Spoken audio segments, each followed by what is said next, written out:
बड़ी अच्छी अच्छी बातें करी, बीच में एक वाइब्रेशन का आपने जिक्र किया, एक 5 एलिमेंट्स का जिक्र किया और एक श्री माता जी का जिक्र किया। मैं इन पर आऊँगा, लेकिन एक छोटा सा सवाल मेरा यहाँ पर आपसे है, आपको पहली बार सहस्त्रार्थ कब, कैसे ओपन हुआ और आपकी फीलिंग उस टाइम पर क्या थी, और फिर आपने आज तक उससे क्या क्या पा लिया? देखिए मैं भी, क्योंकि जो लोग सुन रहे हैं वो आपसे सबसे पहले यही सुनना चाहेंगे। नहीं, मैं भी आप लोगों की तरह हूँ, मैं भी बड़ा ऐसा हूँ कि भाई मेरी तकलीफें बहुत थी बचपन में। वो हम सब तकलीफों से गुजरते हैं। हमको लगता है ऐसा क्यों हो रहा है, मेरे साथ ऐसा बुरा क्यों होता है, मुझे ये करना है, ये ऐसा क्यों नहीं हो रहा है। ऐसे ही होता है, हम लोग सारे इस चीज़ से हम लोग स्ट्रगल कर रहे हैं। मैं भी उस वक्त स्ट्रगल कर रहा था, पर एकदम जब वो मेरे जीवन में प्रकट हुई, कोई ऐसे सर्कमस्टांसेस हुए कि वो मेरे को मिली, तो उनको जब देखा मैंने, तो देखते ही एक किस्म से एक फीलिंग ऑफ बड़ी लविंग फीलिंग जैसे मुझे किसी से आती है कि बहुत अच्छा मुझे अट्रैक्शन फील हुआ।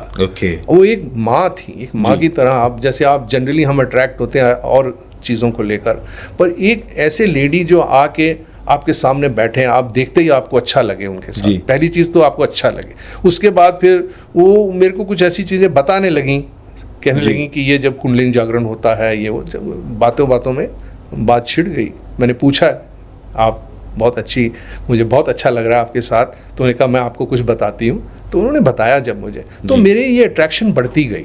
मेरे अंदर एक मेरा जो साइंटिस्ट था वो मुझे कहता गया कि जानो जानो, पता करो क्या कह रही हैं। तो जब वो कहने लगी कि ये ऐसे होता है, तो मैंने भी सोचा कि मैं करूँगा। उन्होंने कहा आप करके देखो।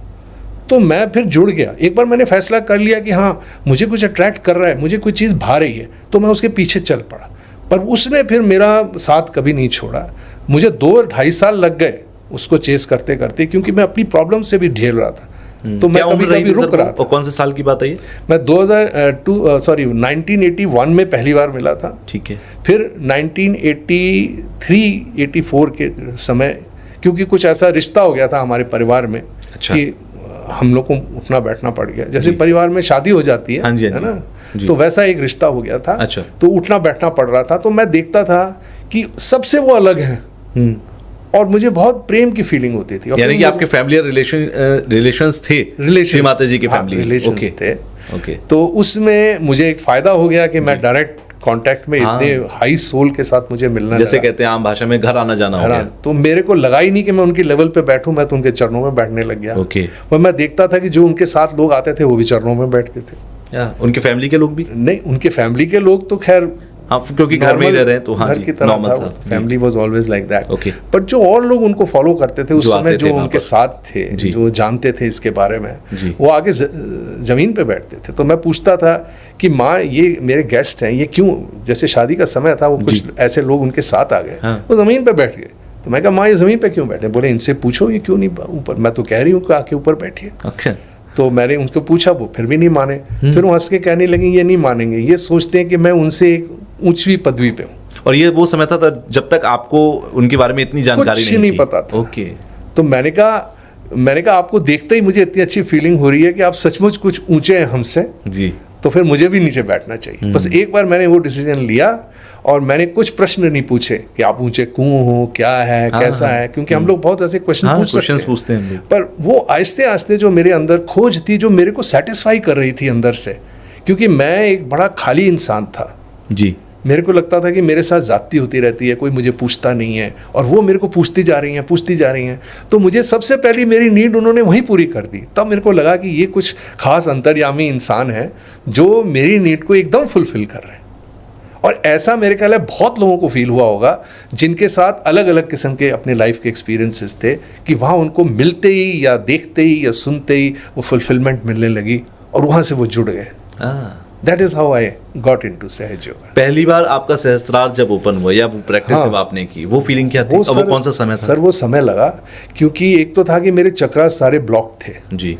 कहीं लेफ्ट की प्रॉब्लम थी, कहीं राइट की प्रॉब्लम। मुझे लगता है हर इंसान का ऐसा ही होता है कि कहीं ना कहीं लेफ्ट साइडेड है हम, राइट साइडेड हैं हम, सब कॉन्शियस और सुपर कॉन्शियस से खींच रहे हैं। एक्चुअली फोर्सेस भी हैं जो ऐसे काम करती हैं, हम नहीं जानते इसके बारे में। हम एकदम अवेयर हो गया कि मेरे लेफ्ट में कुछ फोर्सेस चल रही है, मेरे राइट में फोर्सेस चल रही हैं, और मुझे इंचार्ज लेना अपनी लाइफ का। और इन्होंने बड़ा अच्छा तरीका बताया, ध्यान करके आपको you become conscious of these forces. और जैसे ही मेरे कॉन्शियसनेस बढ़ी और मैं एकदम उस प्रैक्टिस में डीप चला गया, तो मैं उनको ख़त्म कर पाया वो फोर्सेस को। तो ऐसे लगा कि मैं इंचार्ज हो गया हूँ अपनी लाइफ के, अब कोई मुझे दुख नहीं दे सकता, अब कोई मेरे को रूल नहीं कर सकता, क्योंकि मुझे पता है सच्चाई क्या है। और ये भी है कि कोई ईगो नहीं है इसमें एक डिस्कवरी है, एक ऐसी चीज़ आप अपने आप बारे में डिस्कवर करते हो कि यार मैं तो अपने आप को जानता भी नहीं था, आज मैं अपने आप को समझ रहा हूँ। तो मैंने कहा ये सारी जो चीज़ें मेरे अंदर बैठी हैं, ये खुलासा हो रहा है इसका मेरी लाइफ में, इससे बढ़िया चीज़ मुझे और क्या चाहिए। इसके बाद जब मेरे को अपने बारे में पता चल गया, तब मैं आसपास डिसीजंस प्रॉपर ले सकता था, क्योंकि कहीं ना कहीं मैं ब्लाइंडेड था लेफ्ट और राइट के खिंचाव से। जब मैं सेंटर में आ गया, और सेंटर को वो कहती थी बी इन द प्रेजेंट। कहते हैं ना कि जब आप सेंटर में, जब आप प्रेजेंट में रहते हैं, आप लाइफ को सबसे ज़्यादा एंजॉय करते हैं। जब आप बहुत सोचते हैं ये हो गया वो हो गया, अरे वो तो हो गया, वो मर गया, और जो होना है वो पता नहीं है जी। तो कहाँ आप घुसे जा रहे हैं फ्यूचर और पास्ट में। आप आइए ना सेंटर में और मजा लीजिए लाइफ का, बिल्कुल, फिर मजा आने लग गया। कहते हैं फ्यूचर कभी आता भी नहीं है, क्योंकि जो प्रेजेंट है वही आने वाले समय का फ्यूचर भी है। तो जब मेरा मजा बहुत हाई लेवल पे चला गया, तब मुझे रियलाइज हुआ मेरा सहस्त्रार खुल गया। मैं वो खुद को ही नहीं पता चला। जिस वक्त पर सहस्त्रार खुलता है, फीलिंग होती है, इंसान कॉन्शियसली उसको फील करता है। एक तो ठंडी हवा आती है आपके दोनों, क्योंकि हमारे हाथों में यहाँ पे ये सहस्त्रार चक्र है। अच्छा। तो जब ठंडी हवा आती है तो सहस्त्रार चक्र में यहाँ से बीच बीच में से ठंडी ठंडी हवा आती है, और यहाँ पे भी सहस्त्रार चक्र है, ये हमारे फाउंटेनल बोन पे। इसके ऊपर जब हम हाथ रखते हैं तो ठंडी या गर्म हवा आती है। गर्म मतलब कि आपके अंदर से भाप निकल रही है, all the negativity is going out. और उसके बाद जो कुंडलिनी का जो अपना स्वरूप है वो ठंडा है, ठंडी हवा है, और वो ठंडी हवा आपको महसूस होती है। और वो मुझे महसूस होने लग गई, शायद 2-3 साल लग गए महसूस होते होते, मगर जो दिल में अच्छा लग रहा था ये अंदर मेरे काम कर रहा है, होने दो, डोंट डाउट। पेशेंस की बहुत कमी है इंसान के अंदर। 2-3 साल तक मुझे लगता है कोई भी इंसान अगर लगातार प्रैक्टिस करेगा, उसमें से मोस्ट ऑफ पीपल क्विट कर देंगे कि भाई हो ही नहीं रहा। तो क्या इतना समय तक लगता है, या किसी का पहली बार में भी हो सकता है? एकदम भी हो सकता है। मैं तो खैर प्रॉब्लम्स के थ्रू निकला हूँ, पर क्योंकि मेरे ख्याल है मेरे अंदर एक बेसिक इनोसेंस थी। मैं कोई बहुत ज़्यादा एग्रेसिव इंसान नहीं था, और मैं बहुत ज़्यादा लोगों को सताता भी नहीं था। तो मैं इस किस्म का आदमी था कि बड़े आराम से मोल्डेबल था। ऐसे हम लोग बहुत लोग होते हैं, बिल्कुल, और एकदम आ जाते हैं लाइन पे। वो ऐसे बहुत लोग भी होते हैं जो बड़े एग्रेसिव होते हैं, वो सोचते हैं नहीं ये मैं चला रहा हूँ, ये मैं कर रहा हूँ। तो जब तक आप अपनी मैपन में घुसे हो, तब तक आपको ज्यादा दिक्कत होगी इसमें ढलने के लिए। तो आहिस्ते आहिस्ते जब आप ध्यान करेंगे तो ये चला जाता है। ओके, ये प्रॉमिस है सहज योग की कि आप चाहे कैसे हो, आपके अंदर ट्रांसफॉर्मेशन आएगा, आप बदल जाएंगे, आपकी आदतें छूट जाएंगी। मैंने खुद देखा, मेरे फादर ने 50 सिगरेट्स अ डे, जिस दिन सहयोग का रियलाइजेशन हुआ, सिगरेट छूट गई अचानक से। एक फिर कभी क्रेविंग नहीं हुई? मैं शराब की एक बोतल पी जाता था सर एट दी एज, जब मैं आया था सहयोग में। मेरे को इतनी इल्लत थी जी, मेरे लिवर्स की प्रॉब्लम शुरू हो गई थी मेरी। और जब से मैंने ये प्रैक्टिस करी, मैं एक भी ड्रॉप अल्कोहल का नहीं मैंने लिया उस दिन से, क्योंकि जो आपके लिए सही नहीं है वो छूट जाता है अपने आप ही, आपको कुछ करना नहीं पड़ता। This is called truly transformation. Yeah, it drops out. जो अच्छा है वही आता है, जो बुरा है वो निकल जाता है। आप कुछ नहीं करती ये कुंडलिनी है, खाली आपको इच्छा करनी है, और वो एक अच्छा इंसान बनने की आपको उतनी मेहनत करनी है आपको, बस कि मैं अच्छा इंसान। मैं बहुत सारे टॉपिक्स पे आपसे धीरे धीरे बात करूंगा जी। 30 साल आपने श्री माता जी के बेहद करीब, अभी आपने ये खुद भी बताया कि आपके फैमिली रिलेशंस थे उनकी फैमिली में। 30 साल आपने लगभग बिताए उनके साथ, बिल्कुल साथ में, उनके चरणों के आसपास। अलग ही एक्सपीरियंसेस रहे होंगे, अलग ही बातें आपने सुनी होंगी उनसे, उनकी लाइफ के बारे में, उनकी सोच के बारे में, उनका जो एक अप्रोच थी हर एक सहज योगी को लेकर, या किस हद तक इस चीज़ को लेकर जाना है, क्या कुछ बातें होती थी वहाँ पर?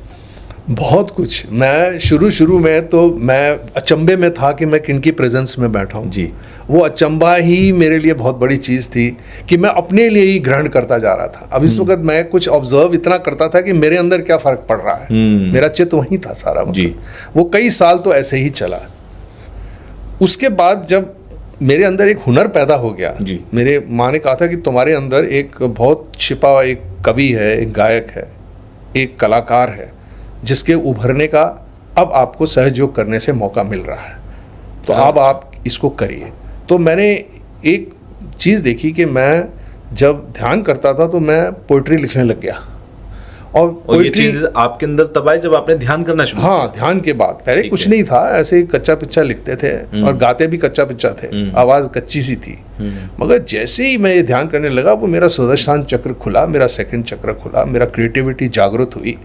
और मैं इनके जब भी प्रोग्राम में, क्योंकि मैं फिर इनके साथ ऐसा जुड़ा कि मैं अपने परिवार तक को मैं ध्यान नहीं देता था, जहाँ होती थी जहाँ कहती थी मैं वहाँ चला जाता था। तो 3 से 4 महीने हर साल 20 से 25 साल तो मेरे आराम से माँ के चरणों में गुजरे जी, और उनके साथ, उनके सानिध्य में। और वो जहाँ होती थी, क्योंकि पूरे विश्व में जाती थी इसको बताने के लिए, और कितने लोगों को उन्होंने आत्म साक्षात्कार दिया। आत्म साक्षात्कार मतलब कि वही रियलाइजेशन शस्त्रार खुला उन्होंने। तो वो उनका एक ही मोटिव था कि ज़्यादा से ज़्यादा लोगों को ये शक्ति से आप एक्सपीरियंस दो, ताकि वो अपने अंदर से सुलझ जाएं और फिर अपने आसपास चीज़ों को ठीक कर सकें। इसी तरह तो पूरे समाज में परिवर्तन आएगा। मुझे आइडिया बड़ा अच्छा लगा, मुझे लगा ये तो बड़ी कमाल है और मैं इसका एक हिस्सा बनूंगा। पर मुझे ये नहीं पता था कि मैं एक लेखक बनूंगा, एक म्यूजिक कंपोजर बनूंगा, एक गायक बनूंगा। वो उस प्रोसेस में जो मैंने एक्सपीरियंस किया उनके साथ, वो मिरेकल था मेरी लाइफ में। वो मेरे अंदर जो होता हुआ मिरेकल मैंने उसको महसूस किया, और फिर वो इतना दिलचस्प हो गया कि पूरे विश्व में लोग उसको मानने लगे।